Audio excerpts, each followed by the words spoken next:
Hi there, my name is David and I want to apologize for my English. I don't practice it a lot, but what I practice is stuff and things all about cycling, and today I would like to test some bicycle pumps that I usually use on the track or as preparation for the tour.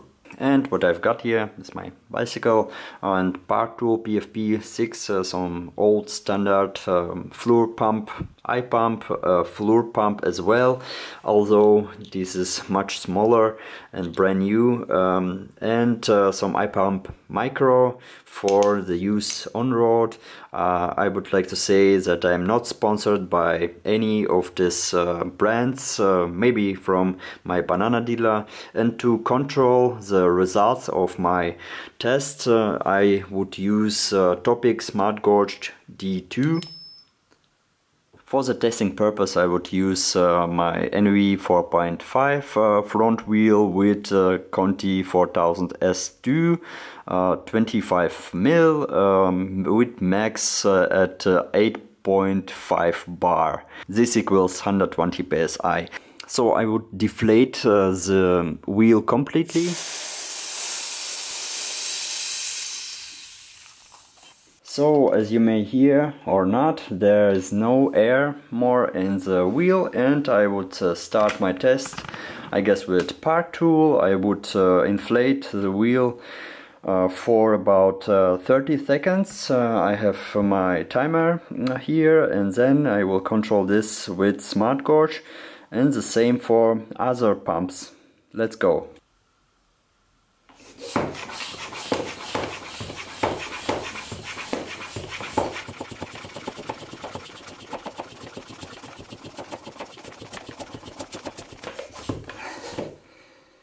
This was like a hard HEET session, but I will try to inflate with the other pumps as hard as I can, like with the Park Tool, and let's control the pressure.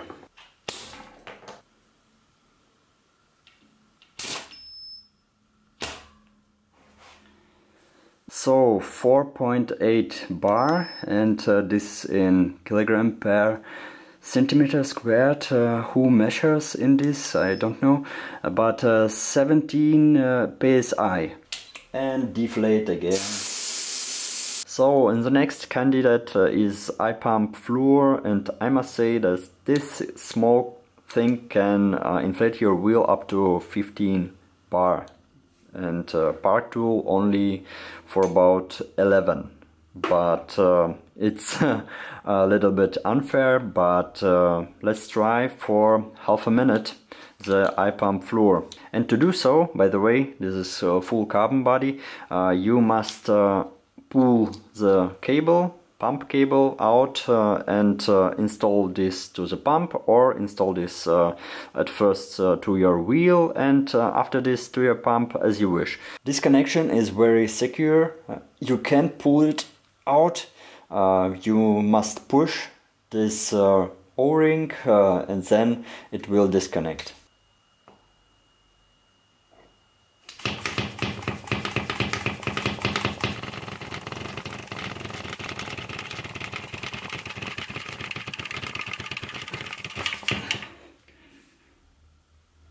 And now you can simply disconnect your iPump from the cable. No air is floating away. And now we will control this with the Smart Gorge. What is happening here? So this is 1.2 bar only and 18 psi. So I must say, this is not the quickest way to inflate your tire, but the iPump has clearly other benefits, and like you see, this is the quite small thing and not the best alternative to the standard fluor pump because of its productivity. This can again inflate your tire up to 15 bar. That's the most tires will not compatible with, but you can take this pump as your plan B for the tour. And I would like to show you the main benefit from the iPump. This is of course the weight, and this is 36 gram, and this is very nothing in compared to usual pumps that you can take with you on tour. This will weight 100 gram approximately, and this thing can again pump up to 15 bar. This is more productive, more clean pump. As you already seen, no air inflates out, and this is very mobile version. Of course, the park tool is weight almost a kilo. Yeah, will weight a kilo.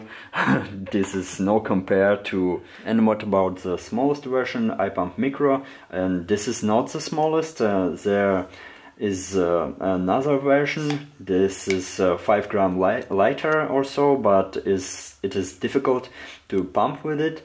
You can see this on the official site. I provide you in the description of this video. Yes, this is again 10 gram lighter and can pump your tire up to 8 bar, I guess, or 10 bar, but is realistically to reach 8 bar, 7-8 bar with no excess amount of power you use. And to pump your wheel, this is again all carbon, and this tube is carbon. You have to pull this cable. This is not detachable, and here you have a lever so you can pump. I use this usually on my tour because this is really the lightest one, and I don't usually use any pump at all, and this because I wanted some very light, the lightest solution as possible, because the thing it will be used not so often. So in this version you can't really use the floor as you push with some power, but this is okay because this version is only for on tour application. And let's try this for again for a minute.